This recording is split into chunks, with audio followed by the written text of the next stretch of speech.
Hey, everybody, and welcome to today's episode of the Comedy Road Podcast. Guys, we have an awesome guest. She is a comedian, a producer, and she's actually putting together her own documentary. I had the word. That wasn't a long pause. Producer. Anyway, let's get to it. Let's introduce Ms. Janelle Draper. Oh, thank you. Hi, guys. It's How great are to you? be here. Hey. Great to have you. Yeah. What's up? I feel like I should say it's not my documentary I'm putting together. I'm a producer on a documentary. Just say it's yours. Yeah, This is your episode. It's called Anxiety Club. It's cool. It's about anxiety through the lens of comedians. So we have like Mark Maron on it and Mark Norman, Joe List, a partner Nancherla. A lot of great acts and like taking us through like their process and how anxiety like helps them with their work and also sometimes gets in the way. That's amazing. I was going to say, that's how it amazing. helps. Can I ask you a personal question? Yeah. Have you dealt with anxiety? Oh, yeah. I'm anxious right now. We're flattered. I'm constantly Jewish. anxious, I've had anxiety since 1983. Yeah. So there's nothing I can do about it. So we're all here, you know? Did you always call it anxiety back then? Like, did you know it was anxiety? Wasn't it just called schwitzing? I just call it verklempt. Verklempt? What's verklempt mean? Shitting your pants? Sweating. Okay, yeah. Potential, shitting your pants. It all love it. all works. It's all cyclical. That sounds like something else. Yeah. So you use it. You said how you use it to your advantage before you said how it holds you back. As a comic, I know I always saw it as one of the worst burdens to throwing off my natural vibe, no matter what I have for a set. I can remember it telling you before. As soon as I get on stage, you're like, I don't know if I remember any words to anything I've ever written. Right. What's the benefit angle? What do you? Oh, I feel like it helps me like prepare properly. Like if I'm feeling anxious about a show, I'll like sit down and be like, okay, well then let me structure my act and let me even time it out or let me like be on top of the business side of it. So I think it like helps light a fire under my Puts the ass. pressure on you. Yeah. Yeah. Mine's not really so much like before I go on stage. More it's like the Anticipation. or even just like the Misanticipated that one. That's a misdirect. oh man, I love it. I don't know. Yes. 4 comedians in a Episode's room. over. We did it. 4 comics. We in a got room. the snort. We can do this, guys. Do I a snort. snort a lot. It's okay. We're gonna start doing a snort timer. We'll count them. I can't squirt, but I can snort. That's amazing. Either works, Janelle. Wait, Either works. can you Let's get the vodka? squirting. Every time Janelle snorts, you got to take a shot. And every time she's Let her do a tea shot. Okay. A tea shot. Yeah. Hey a tea now. shot. Or a shot of espresso. Yeah, you got it. Yeah, well, there's also some. So you're basically saying that Correct. anxiety, like it helps to build the excitement. It gets you more fired up about what you have coming up, kind of thing, or Yeah, it's more. Well, it's kind of Nope, layered. I was wrong. No, that too, but it's like the excitement's already there, but it's like the almost like the obsession or the anxiety of like constantly working, the productivity. It's like mixed with if I'm not on top of this and super vigilant about my actions and like how I spend my day and my resources, like my time and energy, then I won't be where I want to be or where I need to be. So sometimes it works against me with burnout, but a lot of times it fuels me to like go and push. That's the anxiety in me. Like if I was comfortable and just like, oh yeah, I'm doing good, like I probably would be like skating by more, but I feel like I'm like constantly pushing myself to kind of be better. And so it's not even so much like the excitement or the anticipation of going on stage. It's more just like the overall work ethic that I think I apply. that's what I'm getting. You're Yeah. treating it like a real job.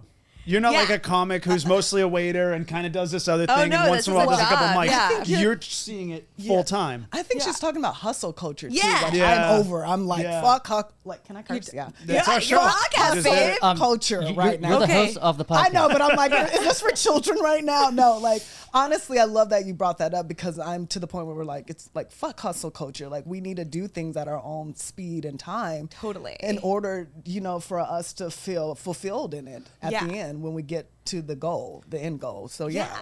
100%. There's like this old saying, and like it's like the Navy's Marine saying, where it's like slow is smooth and smooth is steady or fast. Or I'm butchering it. Nailing it. I'm Nailing butchering it, but Yeah. it's like basically like moving slow and processing things and coming to them at your own like, ideas, conceptions, like things arriving organically is a lot times more like fruitful than like forcing something. But I think we're all like nowadays we're all pushed to have a podcast, have a web series, have a script in your back Social pocket. media. What are you filming? Yeah, what are your like everything, social media, also touring, writing. So it's like hustle culture has like intercepted like into our biz. Like remember Jay Leno used to say, write joke, tell joke, get check. Like that's how it used to be, right? Joke, tell joke, get check. It's not that way anymore as a comic. So it's like like the nature of a business has become hustle culture. I love like pushing that away and like becoming anti that, or like normalizing how that's not normal, because it's not. All that information too is like just constantly scrolling and seeing what everyone's doing. It like you can so easily put yourself into a space of like, I'm not enough, or I'm not doing that. Oh, exactly. I do it. They could be time. looking, but they could be All looking the at time. us, going like, "I'm not doing what they're doing." It's just like it's That's a where very you wanna be. unhelpful. It's an Crush unhelpful them. comparison. Destroy those people. Yeah. No. I call it like comedy. You got to be a comedypreneur in this business. Oh, I never heard You know, that. Jeez. actors got to be actorpreneurs, but comedians, we've got to be comedypreneurs. Yeah, And- yeah. But touching on that, like, tell us about your journey where you started in comedy and get kind of leading us up to where you are now, like full-time touring. Yeah. Okay. Well, I started actually here in LA when I was an NBC page working with Jay Leno, ironically. I Get love out. that because it's like the Get 30 out. Rock, looking Yeah, inside yeah, of yeah, 30 yeah. Rock with your stuff. Yeah.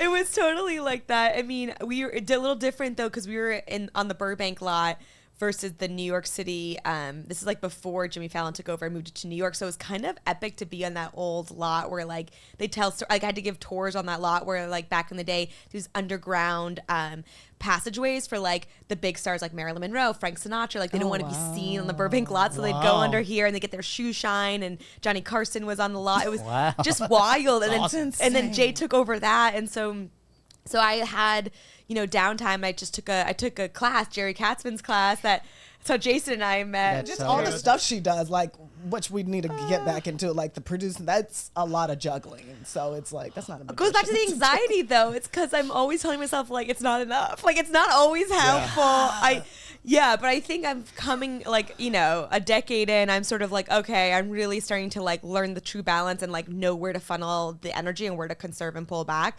So I think I finally sort of semi-nailed it. Always room for improvement though. But yeah, I think it's just because I look around at others and I'm like, oh, so much room to grow, But then I also realize you can only really look at yourself where you were 6 months ago or a year, and I go, oh, I've come a long way. But That's it. But what's hard about this business is like, you see someone. I've seen so many people at the height of their career, drop a Netflix special, and then they're still hitting every city and 20 shows in one night, doing all brand new material, like 2 weeks after their special drop. And I'm like, what are you doing? They're like, I don't know if this is going to work. And then it all crushes. And I'm like, man, who are you? There's always those people, those outliers that are like next level that like push me to like, what more can I take on? But then there's also that idea of like quality over quantity, and then there's the burnout rate, and like you take on too much that you actually like just jack of all trades. So it's like there's that funny balance of where do you focus all your energy? With the jack of all trades, have you found any, are you conscious at all of kind of identifying an audience, or are you looking to present material that anybody can enjoy? Broad, general, or have you picked a lane? Like I know you get some guys like a Seinfeld or a Sebastian. Anybody can enjoy it. Totally. And then you get certain guys where you're going to be like, oh, that guy has that avenue. or You know what I mean? lady. Yeah. Well, I just see guys do it more often. Take like a Jim Norton. Like that's a special flavor, Or like a, Wanda Sykes, or like Fortune Feimster. Yeah, to your point, Amy Schumer definitely picked a lane. Yeah, I for sure picked a lane. It's like definitely sharpening that the past couple years. It's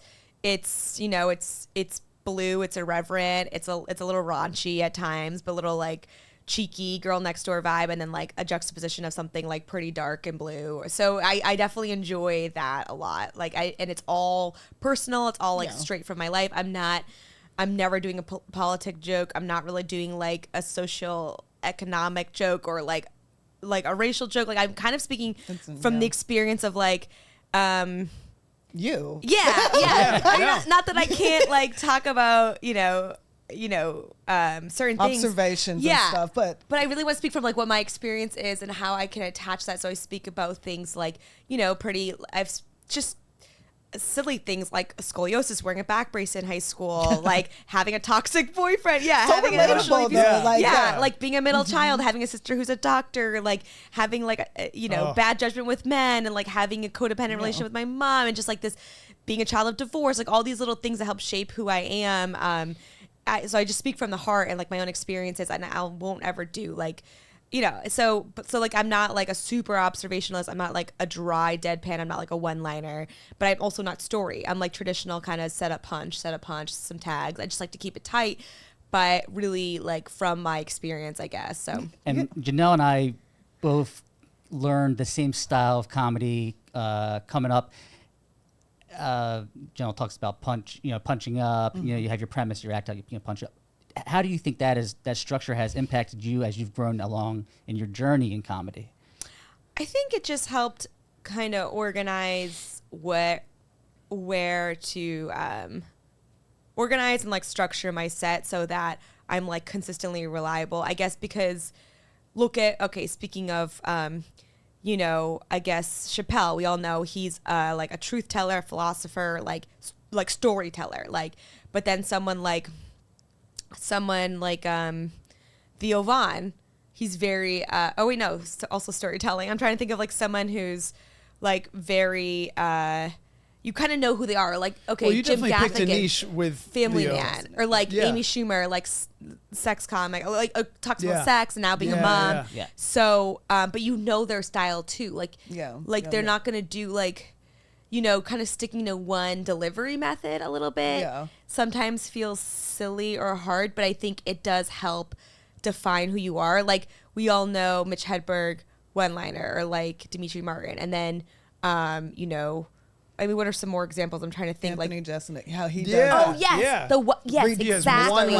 And he'll never tell a lane. long story, right? So and then like Tig Notaro, very story. Right. So like I definitely have gone back and forth between story and setup punch, and I've decided like I enjoy setup punch more, and so I'm trying to kind of only funnel my jokes through the lens of like the irreverent, blue, little naughty, and setup punch. Even if there's some bits I love that are like longer story, and like maybe like not so personal and edgy, I want to then put through the lens of my edginess. Isn't it interesting? Like, as personal as you get, it still finds a way to be relatable to so many people. Like, isn't that crazy? Even you raising your hand going like I had scoliosis, like I would never guess. So I know, like my bad posture and stuff, but it's not that bad. But a lot of people have that. And it's also like it's something along with like being a child of divorce. Like it's so common, you don't think to talk about it, but it still shapes who you are in like the formative years, and kind of like has its little thing on you, and still to like as you get older, like it still shapes the way you carry yourself, the way your comfort. And it's funny, that's what I love about stand-up is like bringing up something so specific to yourself that might have shaped a little bit of how you felt less than, or this or that, or struggled, and someone could attach to it. Oh, me too, or me too. And you're like, oh, wow. I mean, that's the whole beauty of it, right? We're not alone. We're not alone. That vulnerability is huge. I mean, my parents got divorced too, and I was at a very young age.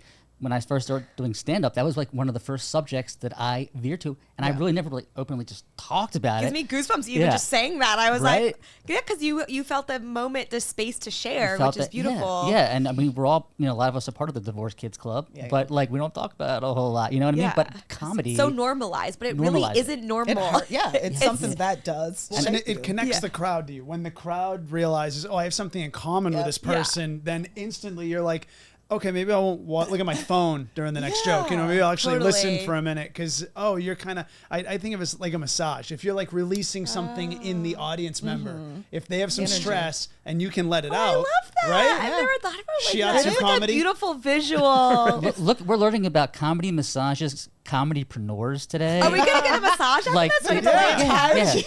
We have a new drinking game. We're just get in there a little bit. We want to hear what's inside of you. Oh, I love that. Paul's a masseuse. That's a side hustle. Oh, are you? Well, a stage masseuse. I didn't know. He's joking. I mean, I'm gonna start hitting you up, Paul. Hey, No, it's good crazy hands. because I love how you bring that up because we all have commonalities that even no matter what color, race, like no matter what background, religious background, we all have something in common. I think that's how we connect. And if we put it out there more, boy, what we can do. Like, boy, how we can come together. I felt that jolt. It's I know, that was a beautiful energy. of our energy. job. I want to Space Jam that energy. Touch my hand here. Right? From way downtown. So bring us back. So, we talked about you being a page, talked about you being in Boston, you were doing your thing there, and then what brought you back to LA? In comedy. Oh, yeah. And then take us through the journey of getting up to the point where now you're touring like full time. And Let's start with the comedy. But Give us your whole life in 11 give us your seconds. whole life in a nutshell right now. All right, let's do this. Let me lay down and tell you about everything. Oh, wait, so do you have any other jobs at the moment? Like are you a full-time comedian? Yeah. Well, I am doing the producing for the documentary I mentioned, and then Sure. I do some comedy coaching on the side, which is like a few clients. So, Yeah. but besides that, I did work though for like the brunt of my career. I worked full time in entertainment at like AMC Networks and also IFC and comedy development and things like that. So when I was a page, I started stand up, and I really didn't take it too seriously when I was here because I worked at NBC, and then I worked as a music publicist for a little while with like, do you remember those one hit wonders like Go TA and and like also like Modest Yahoo? I worked with him and like Modest Lenny Yahoo. Kravitz. Oh Modest my Yahoo. My God. brother did Shabbat dinner with Modest Yahoo Shut one time. up. Oh, yeah. When? I thought your brother was Modest Yahoo when I first He saw him. is. Modest He's a is very clone. cool. The first time I ever saw Modest Yahoo, I was at Bonnaroo. And I don't know if you guys know what Bonnaroo is. It's like Oh yeah, it's like the we're Coachella. cool. We smoke. Yeah. We're all East We're Coasters comics. here. We We're all microdose. East Coasters. And it's in Tennessee. But I was like, I was like 4 a.m. I was watching Trey Anastasio of Fish playing, and all of a sudden he calls up this guy. And I look at him, I'm like, why is there a Hasidic? I'm stunned out of my mind. I'm like, why is there a Hasidic Jew walk up on Oh, stage? you hadn't heard King Without a Crown yet? That I never even blew Yeah, heard that everybody. That live was at a Stubbs. huge song in my high school. Everybody. And I'm like, who is this rabbi about to? all of a he's sudden, the guy amazing. turns into Bob Marley, and he's jamming out with Trey Anastasio and Bonnaroo. And then I was like, this guy's gonna blow up. This is but you saw him like coming up. That's no, this was cool. like, this is She said a one-hit wonder. I'm showing my age. I'm Go showing Tia. my age now. No, but Modest was great. He still is. Modest. Oh yeah, Modest is Modest is good. cool. Modest is cool. He let go of the Hasidic when I was it's representing gone. him. Yeah. He cut his hair. Cut his hair, and, doesn't the wear beard. yarmulke. It was crazy and got divorced, and now he's remarried. But so anyways, I always had these intense jobs, so I couldn't really do the demands of stand up. But then I got a job in New York working for the president and GM of IFC, which at the time had Mark Maron's show Maron. It had Comedy Bang Bang. It had Documentary Now. All these shows. It's a comedy offbeat comedy channel for cable, but owned and operated by AMC Network. So I was like, hell yeah! Packed up, moved to New York, and very happy to be closer to my family. And then I really started taking stand up seriously when I was in New York, and I was there for like that's nice.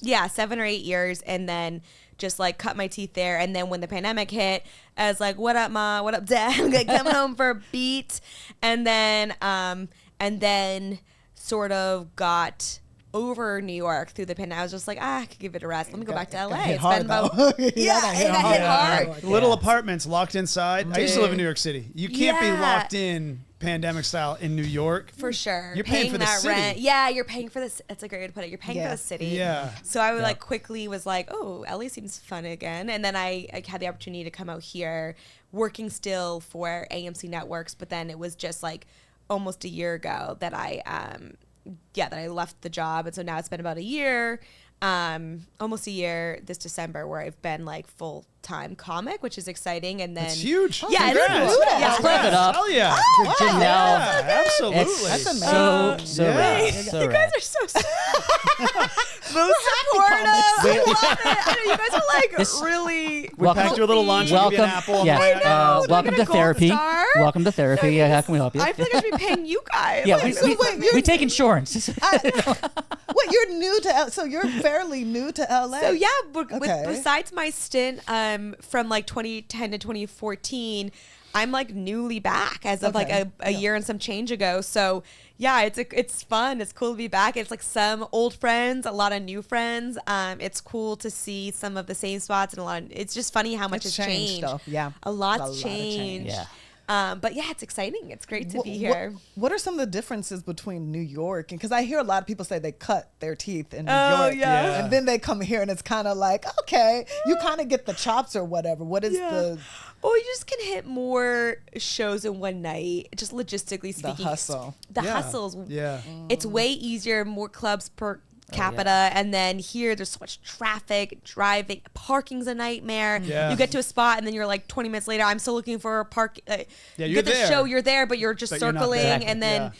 I've noticed there's just a lot of bad shows in LA. Not that there aren't in New York, but it's much easier to get that foot traffic in and bark. So there's just, and like, Yeah, there's barking is a real thing in New York. barking is a real thing in New York. I'd read a show for years, The Village Wait, Lantern. can you give definition? Yeah, of exactly. barking? Yeah. Do you want to do it? You can give it. But barking is basically when you have a show and you want to fill the seats, then the comics go outside and you hustle. You hand out flyers, or you just kind of word of mouth to get anyone in the door you can. And in New York, It there's enough works. foot traffic that it'll work. Yeah. So in LA, in case you haven't heard, nobody drives. And no Or one takes public transit. People only drive. They people are don't walk. scary. And people are too cool a lot of times. Yeah. And you can't compete. Like, you can't compete with the Improv of the store where they got Come on. David What are you Spade, supposed to do? Nikki Yeah. Glaser. Dave so it's Chappelle. like, yeah. Like, what do So you- and not that New York doesn't have that same appeal, but there's only the cellar, and that's a specific. It always sells out, and Yeah. like, but here there's Stand. all the celebs and stars live here, so it's a lot. It's easier to have more successful independent shows in New York than LA, and also just the structure of the jokes. Faster paced, tighter. You're a comic. You care about the Yeah. joke, the writing. Yes. Here, it's a lot of actors, actresses. I'm not putting them down, but they'll be like, "Oh, I just thought I'd give it a shot. My agent Oh. suggested I'd be more well-rounded," and then it's like this The worst. long, windy Yep. story, and it's like The great, worst. but in New York they'd be like, "Let's go. Where's the punchline? We don't have the patience. It's this Yeah. fastness." Here they're like, "Great, let's hear about your avocado toast." It's a lot more hippy dippy. Oh, wow, she's reading us. No. Reading LA. I'm drinking the Kool-Aid. I'm an I know. avo toast every day, baby. I mean, Three T's. avocado Yeah, toast. here I am. I show up with my cinnamon. I'm now LA, bougie LA. But like, Yeah. there is a difference That's of the like truth. I hope people comics with know the that. backpack. Yeah, just going. I want to get on late night. That's all I give a fuck about. Here, they're like, oh, I'm getting this pilot. I'm just Yeah. honing my skills for this show. Because my agent said in order to series. get Yeah. booked more as an Yeah. actor, Right. I should expand into trying out stand-up. I should try improv. they're- I should get a motorcycle license Less and do hang gliding. experience, less experience, but huge No, it's the following. worst. Huge. I hate some I don't people. even hate it because honestly, I don't blame them. If they have a huge following and they're successful, like why not go try it? I'd probably do the same, but we all started differently where it's like stand up, stand up, stand up. So we don't have yet that some of us Yeah. don't yet have it. They already have it, so it's much easier for these brand new people to get in these massive shows without the chops. But like in New York, they won't really necessarily fly as much. Yeah. Because the crowd will eat them alive. And also the clubs have it like the cellar. It's very hard to get past. Like you need to have Sure. like, not to say it's not hard here, but it's just different. So I think it does groom a stronger comic who's like in it just to be a comic. Okay. I agree. For sure. Also, when you're spending, $100 for avocado toast, you got to make sure that, you can cover your rent for the month. So, you got to start performing. And in LA, if you're a struggling order- actor, I don't you'll order try anything in a comedy. restaurant that I can make at home. I'm just going to put that out there. I can make avocado toast at home. It costs 87 cents. I I love know this. that. You get I it don't, out, I it's don't, like $15, but they put the chili low flakes ball. on top. Yeah, and then tax and tip, and if you want a egg on top, there's another $5. It's like $23 for avocado toast. Okay. I'm not doing it. I need y'all obsession with avocado So, toast. Has to listen, stop. we all love It's avocado real toast. So the next comedy show we're going to produce is going to be called the Avocado Toast Show. Yes. Yeah, you like that? So That sounds fun. It's Yeah, let's do it. $175 per seat, Yeah. so you can afford. But you get free avocado. You do, yeah. We'll call it free. It's just give you included in the an avocado. And then $175. if a comic is bad, they're throwing apples. I mean, Old tomatoes, you just avocados. throw mushy you just Yeah. throw It's just mushy like, avocados. That'll give you black hey, eyes. this is $1. Hey, and then you go to No, Chipotle. that's the You go to payment. Chipotle. We paying avocados. Right. Go to Chipotle. Be like, I can add to your Did we invent something really smart? We should go partner with an avocado Yeah. farm No, we and like be should, like, yo, actually. we will help funnel these into a show. That'd be such a cute little flyer. Everyone's face is like Yeah. a little core of the. Guys, I think we have some magic here. Let's do it. There's a club in the valley that gives away a bowl of French fries if you do really well. Really? And I think we can smoke that. I think we can top it. I think we can top it hard. Forget deaf noodles. I want Yeah. deaf avocado. Yeah. Look, hey, we can't say that. We No, love- this is good. These noodles are the This bomb. is good, but add a little avocado to the noodles. It was Flappers who I was ripping on. I'll say it right to the camera. Oh, yeah. Anyway. And we'll transition there. love it. So speaking of a lot of flappers, edits on this one. we're back to clubs. No, let's get back to Oh, yeah. back to comedy clubs. Yeah. On the road now. Are you She's open for a lot of people. Cracking me the heck up right now. Wait, listen. We are ruining our careers while I'm- simultaneously discussing. I'll be right back. I'm gonna get some avocados. I'll be right back. Tried to keep Paul. Safest- Hold on I a know. second. I know. must have, Oh, do you have? Canceled, Janelle's like, fired, she's like, funny enough, I have my blacklisted, olive oil right all the here, above. my fresh Oh crushed my pepper. God. Yeah. Let's bring it back. Speaking back. of, All right, so yeah, We're like giddy you right just now. went. Let's Yeah, bring it it's good. back. I like You just it. literally I did that. love Yeah. You know, she didn't even. Are we all? Tootsie Roll? Okay. you've opened for a lot of well-known comedians and tell us how you got into that and like that journey to doing that on the road and just like in New York and here. Thanks. Yeah. Yeah, no, I just so kind of started just doing shows with them and knowing them from New York City, certain comics, and just forming those relationships, and then just finding out when they're like on the road and if they need a feature act or they reach out to me or vice versa. Kind of just like just a natural thing just from working with them and remembering like giving people shots early on, me or them, like just kind of like I scratch your back, you scratch mine kind of thing, and just that's helping one another important, out. Yeah, and then just yeah, so it just kind of, I guess I started like really touring a lot like 2 years ago. Started touring with Hannah Berner, which was amazing. She's super cool. And I toured a little bit with Catherine Blanford and Jeff Ross. And so kind of just, it's all like relationship building and just like Really is. knowing the cities they're going through and what works. So, and so, yeah. Yeah. Do you do your own booking, or do you have a I manager now? do. I have a manager, and he helps. But I find that I now have the time to just like do it myself, and it's easier. So it's like kind of all hands on deck. Like I can kind of do it while my manager's also helping me out, but I don't have like a team of people like helping me, like I don't have a touring agent or anything like that. Like some people do. I mean, I think it's kind of badass. I think Jay Leno still like doesn't have representation and like does his own. One day, If he sticks with Yeah, we it, might maybe need to one day. You know what I mean? No, he's got potential. I The think guy. that guy's gonna make it. could We see might it. need to He's got fact check that, potential. but I'm He's pretty not sure he bad. does his own. We might need to fact check that, but I'm pretty sure he like does his own like, yeah, like I'm pretty sure he. When it comes to his dates, they're just like nailed down. Like I always looked at that as sort of like inspiration. Like you don't necessarily. Are you fact checking right Yeah, now? I'm I'm doing curious. it. Now, you said you have a manager. Do Yeah. you find that the manager helps to shape your image? Is that something you take care of? Are you receptive to that from a manager? Or is the manager more about booking? What is the manager's role for you? So I've had a few different ones, and they've helped with different things. Like I used to be with Roger Paul in New York. And I know he's- Roger Paul. Yeah. Yeah. Oh, yeah. He totally declined me. I was too that. small. Yeah, but no. Love Roger. He's a sweetie. Yeah, he's- He is cool. I like I'll it. tell him. I like it. I like it. I'll send him the episode. So Yeah, It was years ago. I was just doing mics. I don't blame him. No, he's awesome. great. And Oh, his what office is happened? Wait, what happened? I was a nobody, and I met with him in his office, his standing desk, and all that stuff. I'm like, yeah, things are about to change for me. And he was like, cool, I'll talk to you. Never, ever. My name's Paul, your name's Paul. That means nothing. I hear the road, and you're on it, brother. Lord Jesus. Security locked the door. He's no good. And you know what he said after that? Roger that. Roger that. Roger that. Yeah. But you know what? But he still wishes me happy birthday on Facebook. So he's a sweetheart. Yeah, he doesn't like me. Doesn't think I have talent, but he's a good dude. Too late. Maybe hit him up. Hit him up. You know, Roger. Roger, you was never like wished me a 8 happy years birthday, ago. Roger. No. Beef with you. my material was still very fledgling, we could Fledgling. say. Yeah, it You're was a little making me early. cry. I don't He blame was just a him. I don't blame him. fledgling young I comic like it. trying I to really make like it. Roger Paul, Paul Roger. No, but that's happened to me too. Where you like go to you go to managers too early. That's definitely happened Yeah. to me. I have It's a too story. early. Yeah. Okay, I was an idiot, guys. I started sending my stuff out. I reached out to one of the biggest ones. I wanted to say ICM. that. That's smart, actually. You Roy never Morris. know. Go for One the of the guys, jugular. he took a meeting with me. That's great. Came to my shows No. like yeah, and he was like, "I'm gonna keep. Well, you're still too early." He was But that's like, great that you go. That's with that.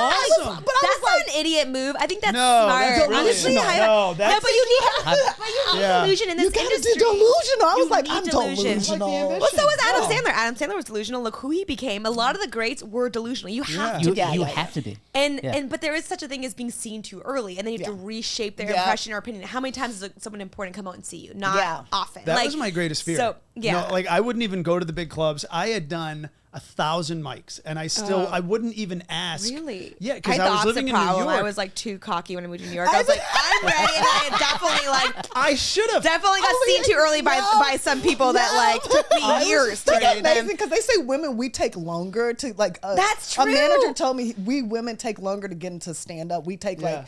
We won't apply for a job unless it's 99%, whereas a guy is like 60% qualified. No, I'll do it. I needed to be 110. And so I was just like, we got big balls. Damn, girl, damn. Big labia, long labia energy. Long labia energy. Labia energy. Hashtag. Long labia energy, baby. Oh, we're crazy. Oh, Yeah, girl. Yeah. Get into it. No, Wow. Janelle goes all out. She doesn't just. Yeah, I'm a little bit. Or Janelle, we're crazy. Or But not. I'll tell you. I'll tell you I this. think it's so great you reached out.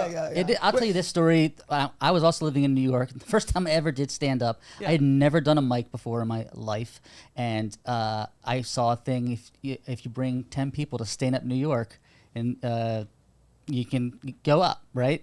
So I get. I'm like. Yeah, What could go wrong? What could go wrong? Everything. Yeah. I'm like, this should be. I make my family laugh. This should be fine. Yeah. So I go up there. Because they're in New York, right? Your fam is. No, my family's in Baltimore. Oh, Baltimore. But I was living in New York at the So time. close enough. Okay. Shipping in on a bus. Like, I literally, bring family right. from Baltimore? My mother and all of her Yenta friends came from No, you're not Yentas. I love you. All the Jewish I don't know what mothers in Yenta means. Pikesville. Sure, we'll go with it. Modest Yahoo. Just like Yenta is like it has to do anxiety. Anyway.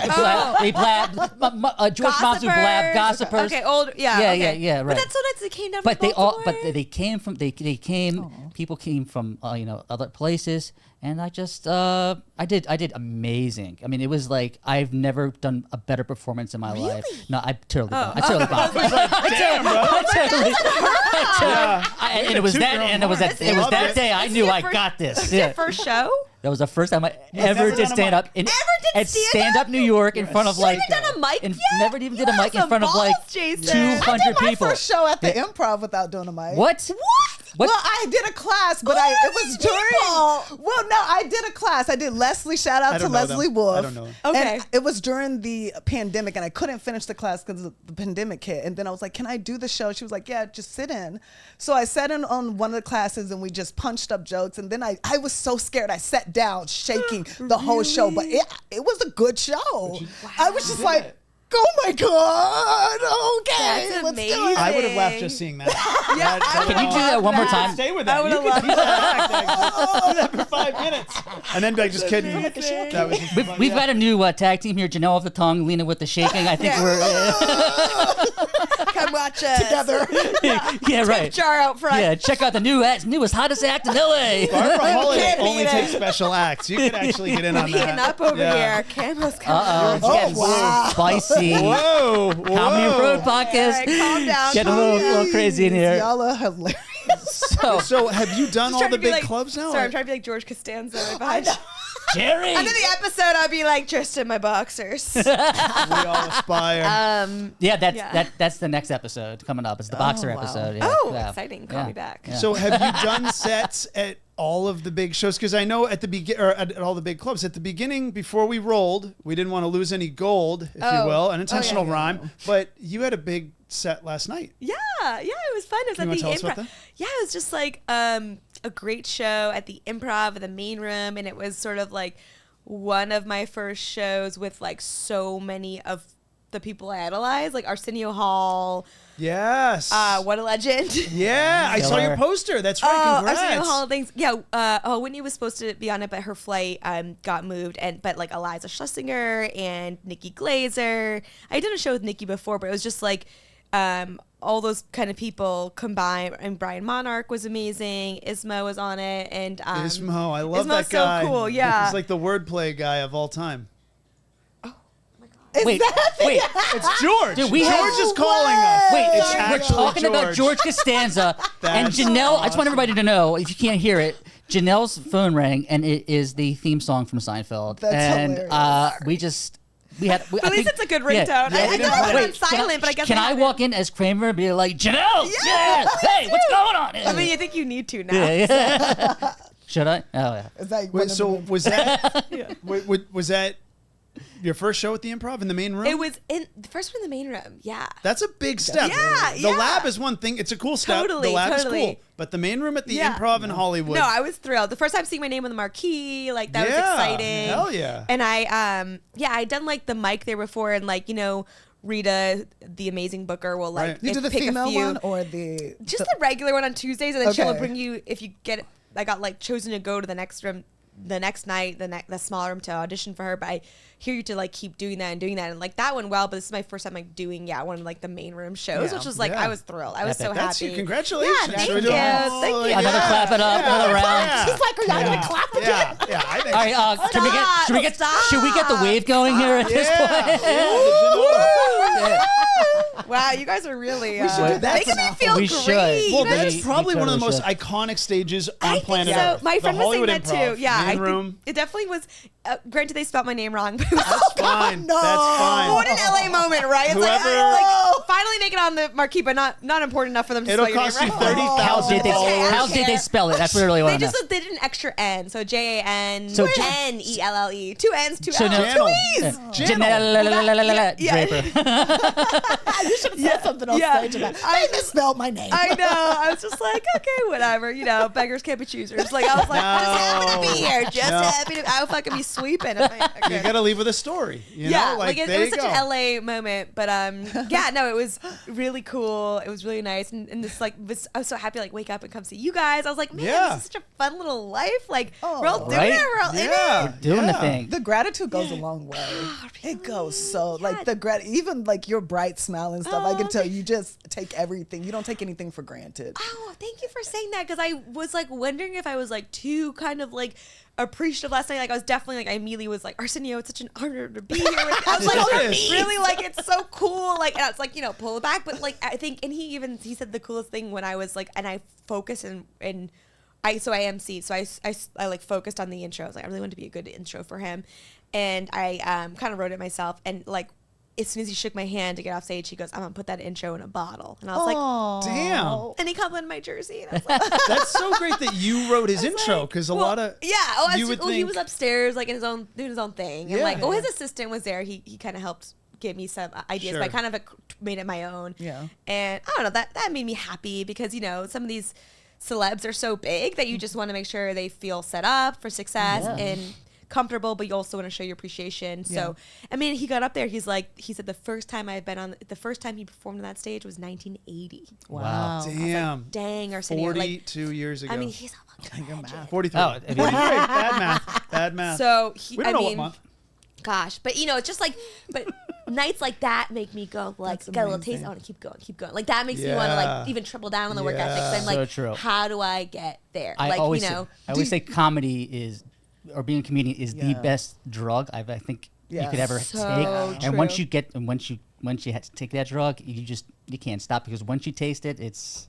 I mean, you want to it's- quit so many times. No, you know, but how many times? yeah. The withdrawals are How many? shitty. The withdrawals are terrible, but once You you have go a bad back on the trip? pill, like you're back on it. Like, But isn't that like a slippery slope too, though? Because then you get into that territory of like it's never enough, and like keeping up with the Joneses, and like more, and kind of it's not hitting the same like dopamine level. So I think back to hustle culture, like that's the important thing. Is like I'm glad, Lena, that you could tell I'm feeling grateful, because I'm just focusing on that right now. Also, you guys are like such amazing, happy, like you guys are just like great people to be I'm with. hanging There's on not to a life lot- by a thread. It's not. But there's not a lot of happy and healthy comics. Yeah. There's talented People You gotta make admit mention that. of it. I We just, gotta admit I that. just had gotta gotten back admit from that. therapy when I got to the Okay, good. Well, you're all like all your chakras, your auras seem super like healthy. I'm just like You're LA now. I want you to know that made you so I know, LA I'm a now. Boston basic Boston bitch, masshole, but turned into LA convert. So They I'm got like you. They got you. hippy dippy. Right, Yeah. you know we love our crystals here. You know, Oh my God, I have crystals in my bag. Go to. Pull them out. Oh, our last guest had them in her bra Bra, when she was yeah. here. Yeah, It was It was amazing. amazing. If you It want, was yeah. amazing. She's brought them out on stage at the store, and I'm like, girl. It was a tell-all moment, to say the least. Cool. She Just must that have nice titties. They were pretty sweet. If I had my bra, you would be like, you have rocks in your They were tits because bumpy they're so tits. small. There were some bumpy ass titties until the rocks came out. No, they were smoother. No, they were smoother once the crystals came out. I was looking at them. How many nipples does she have, and why are they at the top? That's what I want. I just wanted to know. And but it wasn't until I got, really when I Brilliant got to LA, my wife is like all on the crystals, and that's cool. everybody, everybody's into crystals, but maybe there's something to it. You know what I mean? I know, because everybody who keeps them all have like Yeah. this great energy that is just. Do you take them on stage? Like my cousin gave them to me. I don't bring them on stage. I just like had them in my bag. I think it's just that whole self-efficacy thing. Like if you believe you can do it, you're more likely to do it. And like if you can see it, you can do it. And anyone that's really successful, I've heard on a podcast where they've told me like, that they like visualize it really specifically. And I think any little tool that helps you, whether it's an object or a mantra or an exercise, can only help. Can't hurt. Yeah. You might feel silly doing it, but if you do it enough, it doesn't feel so silly. And then I think the more people talk about it and normalize it, it's like, well, yeah, why are we so shitty to ourselves? Like, it's so much easier to be like a little pissy pants to yourself because it's like the low hanging fruit. But if you go the opposite end, your brain doesn't know what's real and what's fake. No. Yeah. So Nothing you tell it is. what to believe. So if you have to choose one or the other, pick the one that's going to serve you. Bet on yourself. You gotta bet on yourself. 100%. That Love was that. Montebello. Easier said than done. Easier said than Easier said done. than done. But if we just all continue to remind ourselves and surround ourselves by people that are doing it, it won't feel so silly. So you reaching out wasn't an act of delusion. Wasn't you being an idiot? And I think a lot of it's like what we say, even just joking with friends, comes in right here. Yeah. So we have to be really. On my best days, I'm very mindful of anything I say because if you're watching what you say, you can then watch what you think, and it all is relating. And it's just trippy when you get too deep down that rabbit hole. No, that Sometimes it's just- manifestation talk, I'm loving it. But Like, you're levitating right now. taking all. I'm not even touching the couch anymore. No, I'm enlightened. Paul as is floating shit. right now. Let me tell you. But like, the manifestation. I really. Roger Paul, Avocados. Shout on you. Roger Paul missed out on you. You are funny as fuck. Paul is funny. You're funny, man. I mean, y'all are funny, He's the but funny you're just, man. like, killing me in these He's little just like, so I'm floating. I know. I'm like looking at you. You're like, I'm not even touching the couch. Yeah. I Wait, haven't touched the couch in 5 minutes. So that I just Should we tell Janelle about the magic carpets? Yeah. Sit down, and I want to show you what I can do. We can play lay as a feather, stiff as a Right. board. Right. later, guys. That's later. Yeah, psilocybin is in the other room, and just sit in the magic carpets. Do It'd you be a have a great Ouija time. board too? Oh my for God. sure. That's how we pick the next guest. Right. Yeah. We pick the guests based on the crystals that they pick. That they like. You know what? The one thing I am interested. Was there ever a moment when you were like, "This is what I should be doing," and also, what was that moment that made you go, I want to do stand up. Like, I'm going to start doing stand up. Oh, cool. Yeah, it Yeah. was sort of related to one another. Like the first time I decided to do stand up, my dad, I got to give it to my dad. He like was such an like godsend in a way where I was doing that page program for Jay Leno, which to your point, Lena, was so hard to get in. But once you get in, it's kind of like a joke. Like you have all this downtime and you're like, super competitive, prestigious program, but like, what am I actually doing? And so you just kind of like, I at least, when I have a lot of downtime, I sort of spiral out. And I didn't, and I was in my early 20s. Yeah, you too, right? Yeah. Right out of Can't college. do downtown. Yeah, I can't really do downtime. And so all my friends and family were on the East Coast. I kind of moved myself cross country on my own, like 21. And so I just like was lonely. I'd call home a lot. My dad was like, you should take a stand-up comedy class. You're in the entertainment capital of the world. I did it for Wow. friends. Wow. I needed. That's what I mean. Oh yeah, so it was like looking for community, wanted and community. and something to do, and like a way to like spend your time and not feel like, oh, I'm all alone out here. What am I doing? It's like we'll dive into like the resource of where you are, and I'm like, no, Dad, I don't think I could. He's like, Janelle, you've always cracked me up. Like he always saw like humor, and my dad is like he's like kind of a creative, like a closeted creative type where like always taking the job for like security. Yeah. And Yeah. the paycheck, like he runs credit unions, but he's like really like lives vicariously through me and my stand up. So, and he's really funny. Both my parents are so funny. So I was like, okay. So literally all to my dad's like encouragement, I signed up for a class. And then from that class that Jason and I had both not met in the same, but same kind of community, same teacher, like Jerry Katzman, give him a shout out. Yep. Shout out Jerry Katzman and Heather Pasternak. And Heather Pasternak, yeah. But at the time, it was just Jerry teaching the classes because this was like 2011. This was a long time ago, or 2012. And so Heather hadn't been a co-instructor or teacher yet, but Jerry had these like, class showcases at the end of the thing. And so I remember I had that intense day job as a music publicist that I was telling you guys about earlier, and I was so stressed because it was a very intense job. I was like an assistant to the senior publicist for like, you know, some of the acts I mentioned, also some bigger ones. And so I was like, I remember calling Jerry, like, I can't do this. I'm so nervous. Like, I'm not prepared. All the other people in the class had these easy jobs, and they're dog walkers, baristas, and I'm like, I'm in this like intense kind of Devil Wears Prada, doing everything and nothing all at once, like building coffee furniture for her and running LA interviews. You know, it was one of those like building it. You're not getting coffee, building coffee. Like IKEA, like no, just like you know, it's one of those like very I'm building an IKEA right now. Very stereotypical Hollywood assistant jobs where you do like small shit and big shit all at once, and you get paid nothing, and they run you ragged, and you feel like shit. And I could not get my shit together to go on that stage, and he just like, just try, just come. And I was like, okay, and I went, and that moment, Lena, I saw it crystal clear as day on that stage. I was like, this is my like flow state. Like it came out of my eyes and my heart and my mind. I was like, I'm meant to be here. This is it. It was that first show. And it was like, it all clicked. I'm like, this is where I'm meant to be. This is my calling. This is that thing I've been looking for my whole life. And so it was all from that. My dad suggested doing the class. And then thank God I went, and I was like, I'm hooked. Yes. That's fucking magic. Yes. Oh, let's clap it up again real quick. Yes, clap it, wave it up. Clap. Cheesy. It's amazing what Janelle is saying That's because awesome.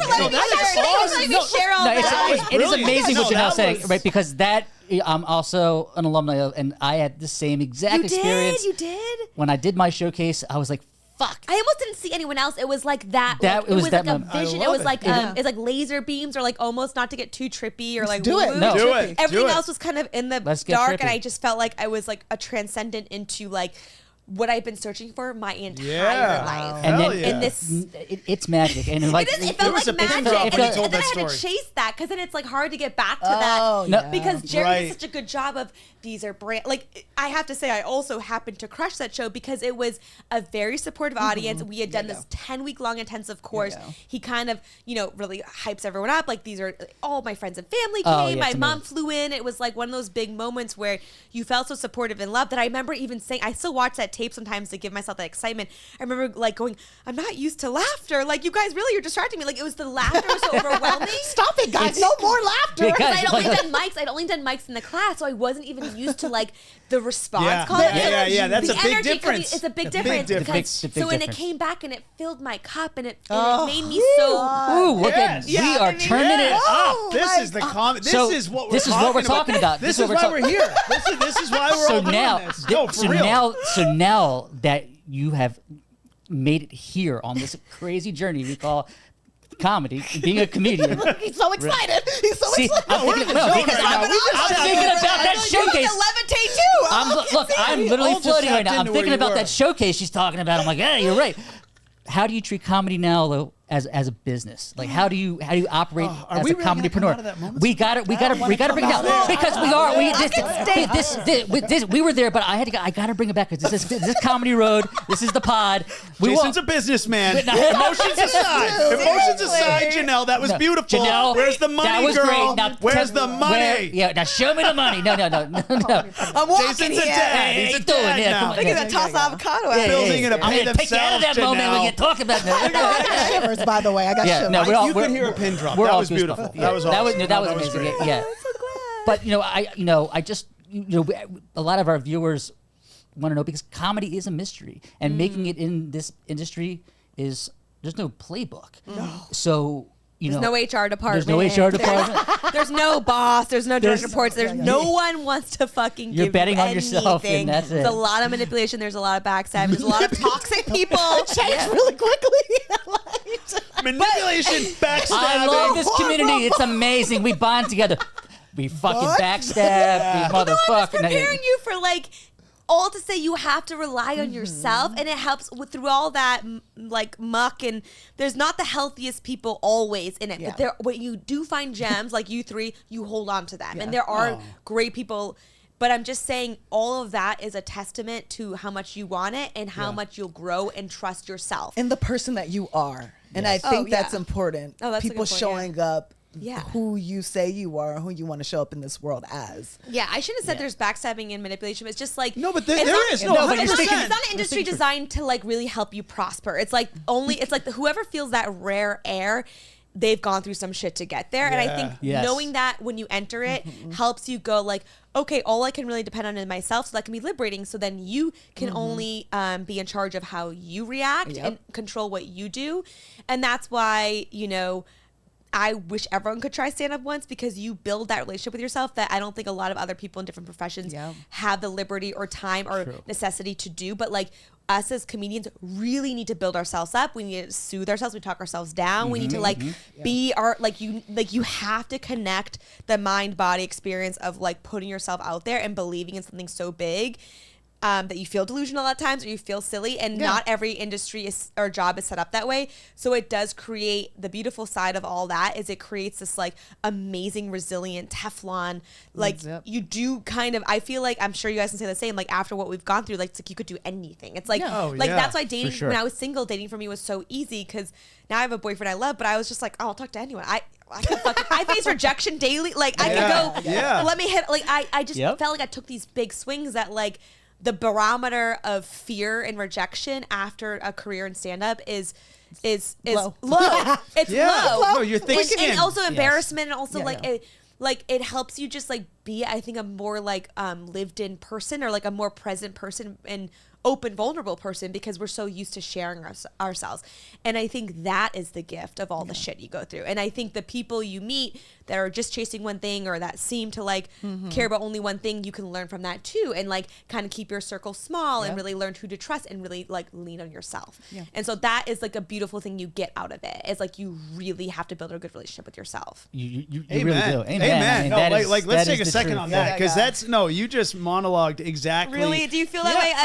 100%. I feel 100%. We're- And I wasn't there. even saying in the manipulation and backstabbing is not even amongst other communities, not even amongst other comedians in the community. I think a lot of it's the executives, the suits, the like. Look at what's going on right now with the writer strike and the actor strike. This like, there's a lot in this industry set up to not help a lot of people. To weed out people too. There's a lot to say. If you cannot, believe in yourself, then who the hell else is going to? You got nothing. Yeah. If you don't have that, you like. But so it helps. Especially when you're hitting the road, you really got to bet on yourself. Back to the road. I think Comedy road. One thing I think. Wait, I gotta hit the road. I'm sorry. One thing that you were kind of getting into that I think is also getting to know who you are. Yes. Because that's one of the great things about comedy. I've gotten to know who I am on a level I never would have known if I just worked somewhere and I had a task that if you're just in a didn't, cubicle all day. Don't you wish more people had that opportunity? People need to. They do. I wish, especially like the marginalized people. Like I wish everyone could like. Women, people of color. I wish everyone could have that voice, that power to like see and men, everyone. Literally, even white guys, even a couple of With the powers combined. And like toxic masculinity is a thing too. Like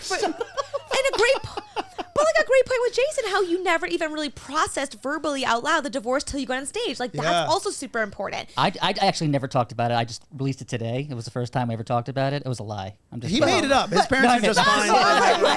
But getting to know yourself is so hard. And, no, it is. Especially if you don't like and a lot of people don't like Lena themselves. just said it. You just said it. You gave me chills, like, and you have to kind of learn to like get along with this person that you're just kind of with, and like, what are some ways you can give this person a break? And then, if you give other people around you more compassion, then can you give yourself more compassion? Or is it the other way? You give yourself more compassion. It's a two-way street, but I think we're so quick to judge, so quick to shut down. Do you know who else doesn't like themselves though? Fortunately, the world.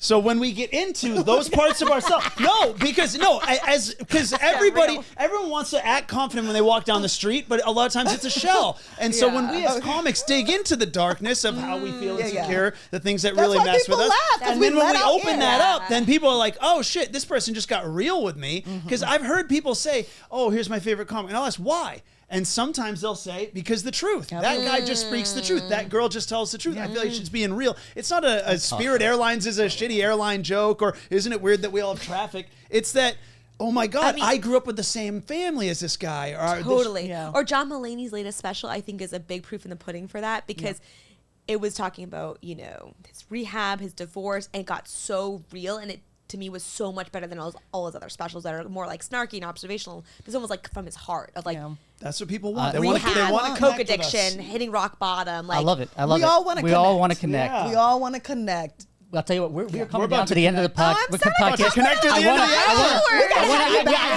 There's one question that we want to ask you today. Okay, It's important. this is very important. What is your favorite ice cream? easy. And Is it and even why? a question? Yeah. Duh, mint chip. Wow. Love Yes. it. Yeah, mint chip is a Thank great God. one. She Mint didn't chip say is a vanilla great chocolate, one. guys. Let's clap it up for that. Mint chip.